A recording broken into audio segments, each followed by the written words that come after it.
beautiful people, welcome back to my channel. So today, yes, another edited video. Don't get used to these, okay?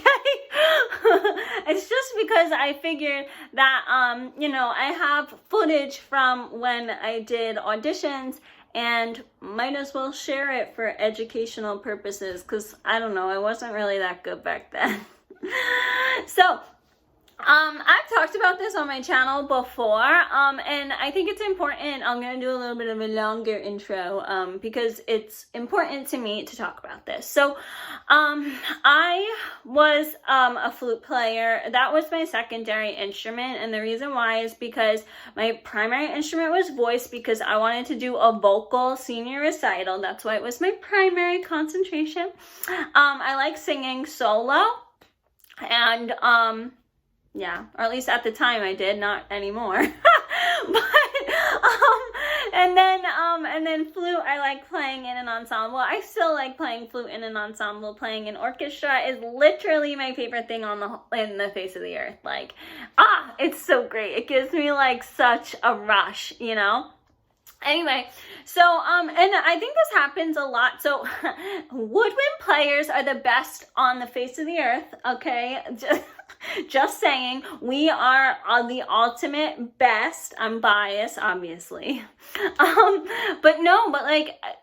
Anyway, flute players, I don't know, I guess it's like kind of that whole thing with like violinists are sort of the same way, where it's like we're kind of the leader of the band. And I just say that like because a violin player, you know, if you're first chair violin, you're like the concert master, you know, and like you're the one that comes out. If you're first chair violin player, come out and you tune for the whole entire orchestra, you know. And sometimes in our orchestra, in the orchestra I'm in, like they have the concert master is like, you know, under the director. So it's a very like valid position. And I would say that in certain concert bands, the same sort of feel applies. Sometimes it really depends on the director. Like my high school band teacher, I didn't like him. But anyway, he was an oboe player, so of course he was biased to the oboes. So the oboes always gave like the tuning note. And it's true, like oboe is pure, like it's a pure A if you're tuning to A. But sometimes the flute player, the first chair flute player would give the tuning note. So I think it kind of comes in that regard. Like, I don't know why, but maybe I guess that's why, that's what I think. But flute players are really leaders. They're like, a lot of times they're leaders in the band, and a lot of times like flute players, there's a lot of different types of flute players. But yet again, they're leaders, of the band.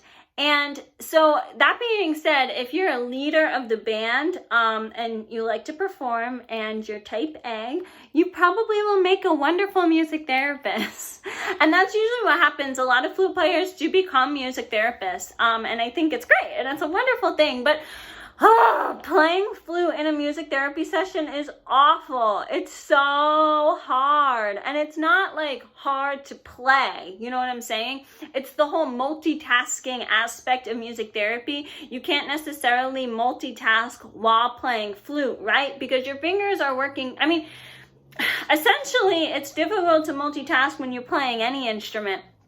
But like flute, it's really difficult because you have this instrument it's like in front of your mouth and you're blowing, right? And then you're playing with both hands and you're standing perfect posture. So like if somebody's disrupting you, it's very hard to kind of cut and like, you know, take the flute down from your mouth and announce something. And I like when I made this video, it was really difficult for me to understand that concept. But I'm going to be straight up, like in music therapy, people throw instruments at you, people yell at you, people hit you, people bite you, like everything imaginable. I know it sounds like a scary psycho movie, but that's what happens. Like that's how certain clients are. That's how it was, you know, that's how it is in the emergency room sometimes. That's how it is in trauma sometimes. Like, you never know what you're going to get. So, and it's very difficult to play flute as a music therapist when you're the one and only therapist in the room.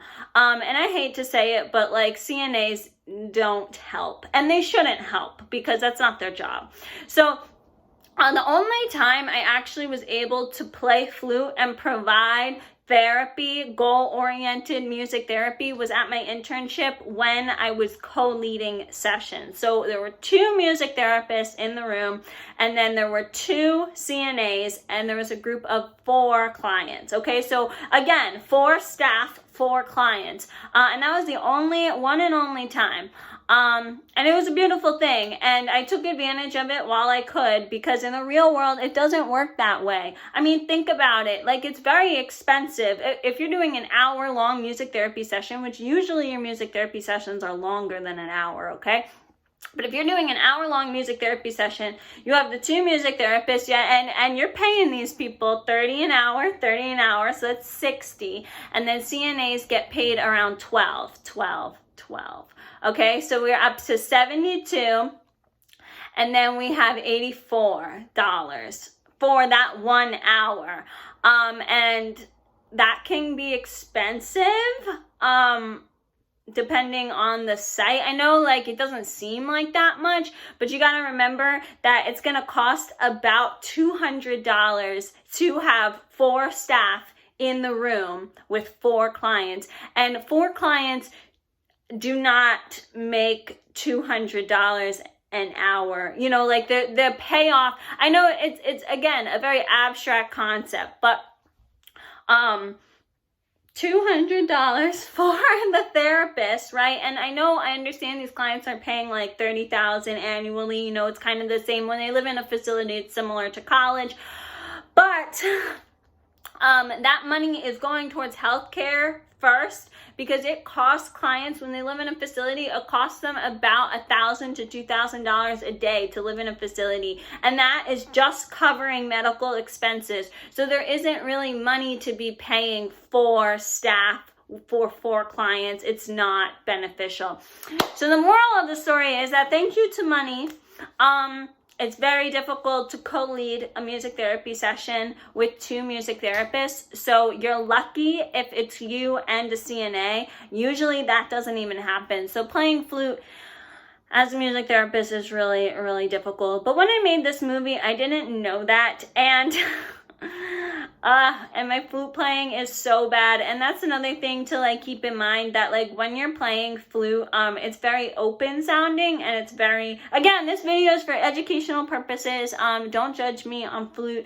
I came a long way. This was like when I just started practicum, I took these videos, and I thought I was good at the time, but I really wasn't. And you'll see in the video that like when you play flute, it's very open, and that's something as a flute player I didn't notice until I started recording myself, that you need a drone, you need a drum, you need a cello, you need a piano, you need like a drone underneath your playing, because it sounds very open, and it's sometimes it goes over the client's heads and it doesn't appear therapeutic. So that's why if you're interested in playing flute as a music therapist, I recommend downloading a drone sound. You can choose if you want drums, if you want cello, if you want bass, if you want any percussion instrument, piano, guitar, you know, but you got to pair it with something. You'll see in the video. And it's best when you have 2 music therapists. Again, it's not necessarily feasible, but we'll talk about how to advocate for 2 music therapists in another video. Anyway, I hope you guys enjoy, and if you're a flute player, and music therapy major, and you're looking to audition for any practicum or internship, I'm hoping that the styles and what I went through in the video gives you sort of an idea of what to prep for and what to look for. Again, this was taken a very long time ago, and you do come a long way. Like, my body was, clearly I didn't go to the gym back then, so my body was like super weak, and now like I run cardio, like I run, so my body and my like breath control is like on point now. But back then it wasn't, because you know, music therapists, we don't exercise. So anyway, Anyway, you live and learn. But this video is for educational purposes. Please be nice. Don't judge. It's just supposed to show you guys genres and styles to look for, to prep for when you're doing music therapy auditions. And like I mentioned, you'll sort of notice how it can be hard to lead a session when playing this type of music. And again, we'll talk about that in another video. So I hope you guys enjoy my little throwback. Talk to you guys later. Bye.